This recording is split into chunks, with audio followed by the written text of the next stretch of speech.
kelompok 8 ingin mempresentasikan tentang bayi tabung dan inseminasi buatan.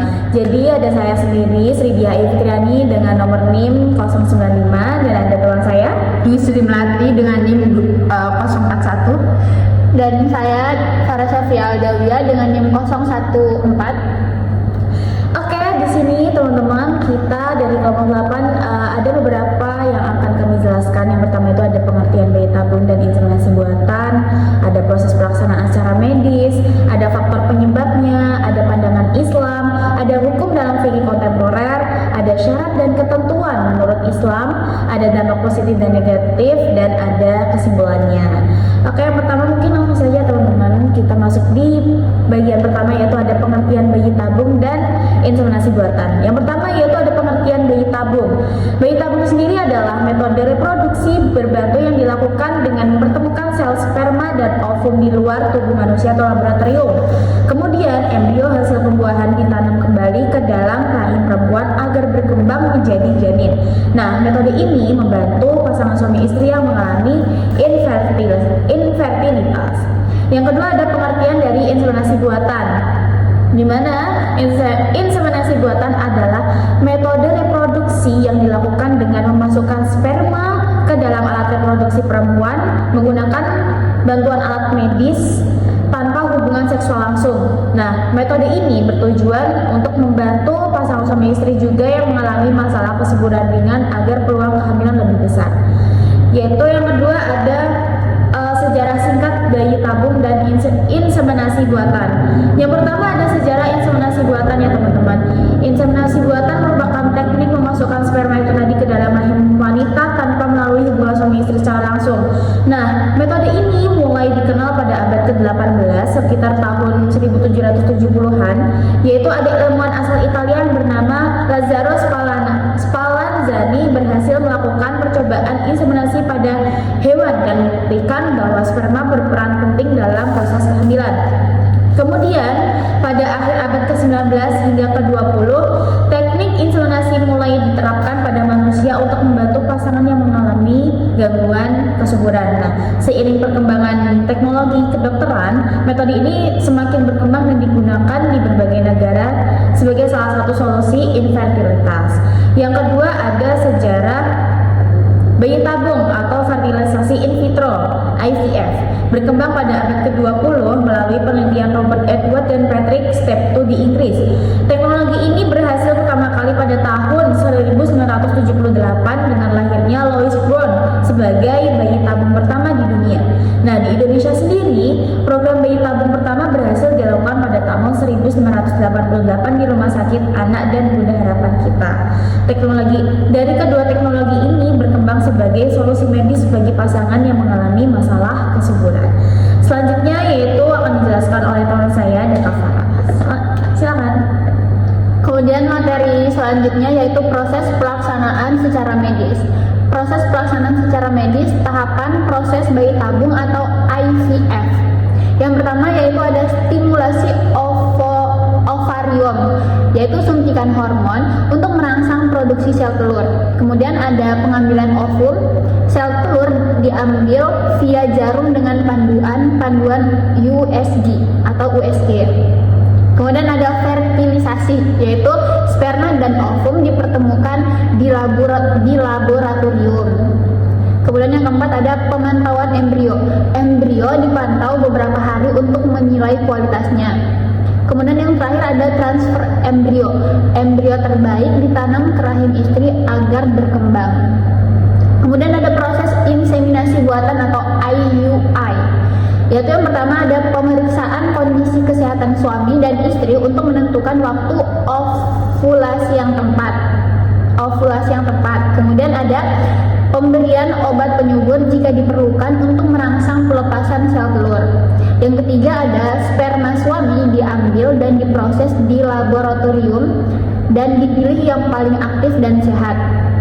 Yang keempat ada sperma dimasukkan ke dalam rahim menggunakan kateter khusus atau prosedur sederhana tanpa pembedahan. Kemudian yang kelima ada pembuahan, diharapkan terjadi secara alami di tuba falopi hingga terbentuk kehamilan. Kemudian ada materi selanjutnya yaitu faktor penyebab dilakukannya bayi tabung dan inseminasi buatan. Faktor penyebab infertilitas. Yang pertama ada faktor pada wanita. Faktor pada wanita yaitu penyumbatan atau penyempitan tuba falopi, gangguan hormonal yang mempengaruhi pembentukan ovum, infeksi pada organ reproduksi wanita, gangguan ovulasi. Kemudian yang terakhir ada kondisi psikologi seperti stres. Kemudian faktor pada pria, yaitu yang pertama kualitas sperma rendah atau motilitas atau morfologi. Jumlah sperma sangat sedikit atau oligospermia. Yang ketiga ada gangguan hormonal pada pria. Yang keempat ada gangguan fungsi seksual. Yang kelima ada hambatan pertemuan sperma dan ovum meski keduanya subur. Kemudian materi selanjutnya akan disampaikan oleh teman kami yaitu Melati. Jadi untuk pandangan Islam sendiri terhadap bayi tabung dan inseminasi buatan ini yaitu ada dua. Yang pertama yaitu mubah atau diperbolehkan. Ini bisa jadi diperbolehkan. Kenapa? Faktornya apa? Yang pertama yaitu sperma dari suami dan ovum dari istri yang sah. Kemudian yang kedua adalah embrio ditanam ke rahim istri sendiri. Yang ketiga selama ikatan pernikahan masih berlaku. Yang keempat menjaga kejelasan keturunan. Yang kelima adalah Islam tidak menolak teknologi kedokteran selama sesuai dengan syariat. Jadi Islam memperbolehkan jika sesama suami istri, sepasang suami istri yang sah gitu. Kemudian diharamkan apabila yang pertama menggunakan donor sperma dari pihak lain, yang kedua adalah menggunakan donor ovum dari pihak lain, yang ketiga menggunakan rahim pengganti, yang keempat menyebabkan pencampuran nasab, yang kelima adalah menimbulkan masalah waris, perwalian dan mahram. Nah, untuk hukum dari bayi tabung dan inseminasi buatan menurut usul fikih kontemporer. Yang pertama yaitu mubah atau dibolehkan jika sperma berasal dari suami, ovum dari istri, dan embrio ditanam ke rahim istri dalam pernikahan yang sah. Kemudian didasarkan pada prinsip kemaslahatan dan kebutuhan yang medis. Kemudian haram jika melibatkan donor sperma, donor ovum, atau rahim dari ibu yang lain dan menyebabkan kerancuan status hukum anak ataupun nasab yang tidak sesuai gitu.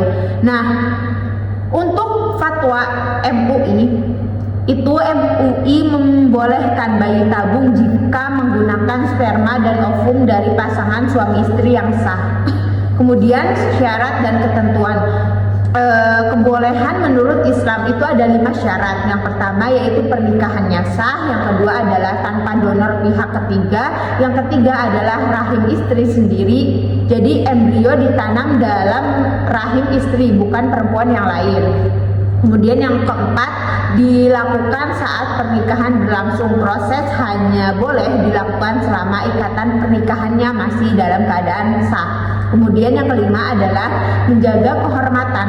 Prosedur medis wajib menjaga aurat dan kehormatan hanya sesuai kebutuhan medis.